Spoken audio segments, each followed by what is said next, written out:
Lantas apa itu cita-cita? Cita-cita adalah sebuah tujuan yang ingin kita capai di masa depan. Cita-cita dapat berupa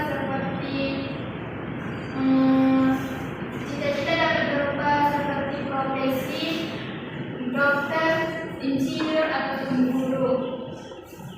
Cita-cita dapat berupa hal lain seperti ingin menjadi orang yang sukses, bermanfaat bagi orang lain, atau membuat perubahan di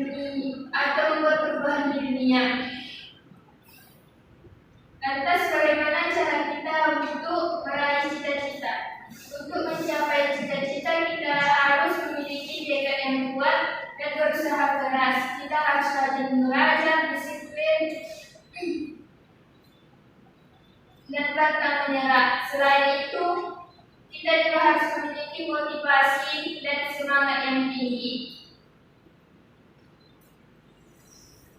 Kakak-kakak yang saya banggakan, meskipun masih banyak waktu bagi kita untuk meraih cita-cita, namun jangan sia-siakan waktu yang ada. Rajinlah belajar dan berusaha keras. Jangan mudah menyerah dan berusaha dan teruslah bersemangat. Saya yakin dengan tekad yang kuat dan usaha yang keras, kakak-kakak semua dapat mencapai cita-citanya. Untuk meraih cita-cita, kita kan harus memerlukan dana atau uang seperti kayak kita kuliah ini kan ada namanya pembayaran UKT itu, atau disebut dengan uang kuliah tunggal. UKT itu adalah sistem pembayaran kuliah yang dirancang agar lebih adil dan merata.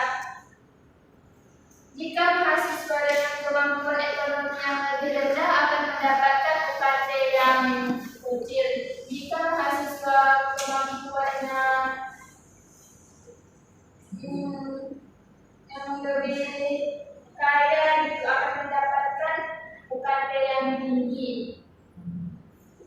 UKT ini memberatkan bagi banyak kalangan. Ada berbagai golongan UKT yang diatur dari yang paling rendah hingga yang paling kecil, hingga yang paling rendah sampai yang paling tinggi.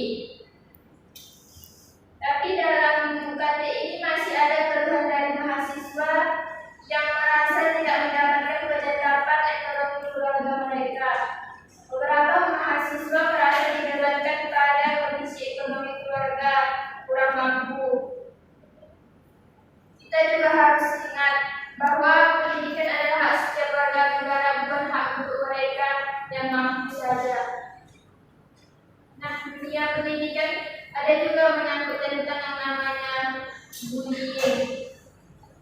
Bullying itu adalah tindakan menyakiti orang lain secara fisik, mental, ataupun verbal,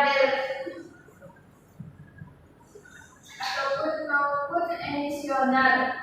Tindakan ini dapat terjadi di mana saja, termasuk di sekolah, di kampus, di lingkungan sekitar.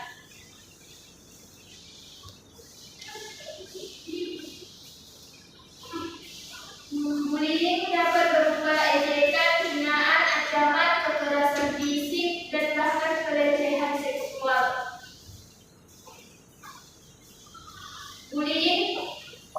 Dampak bullying bagi korban sangatlah besar. Korban bullying dapat mengalami depresi, kecemasan, penurunan prestasi belajar, bahkan hingga bunuh diri.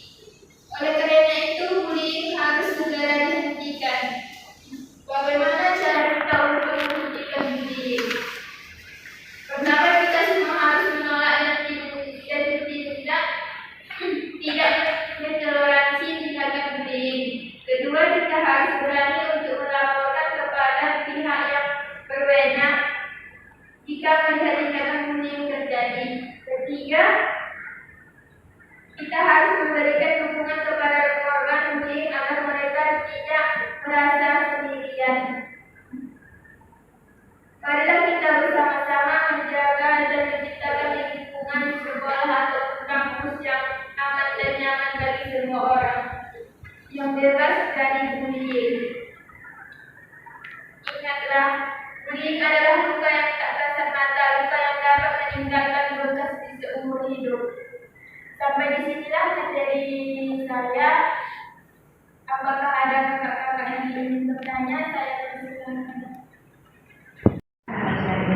Dari kelas PSP 2022.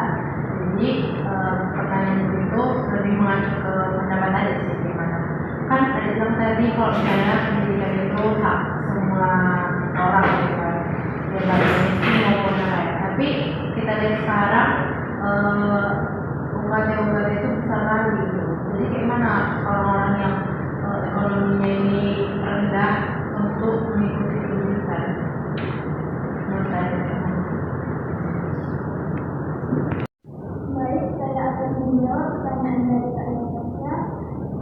Menurut saya kita harus banyak mencari info-info tentang beasiswa ataupun kita mengikuti keajaiban itu, Kak. Ini bertanya, ketika kita mengalami pertama nama saya Serina Adan, saya dari kelas BSP 2022. Saya ingin bertanya, bagaimana pendapat Anda jika kita itu mendapatkan bullying dari orang lain, kira-kira apa yang kita lakukan mengatasi bullying tersebut? Baik, saya akan menjawab pertanyaan dari Kak Elisa, yaitu kita harus menasihati orang tersebut, menegurnya dengan baik. Jika perbuatannya terlalu fatal, kita harus melaporkannya ke sang. Sudah, terima kasih ya. Berakhirlah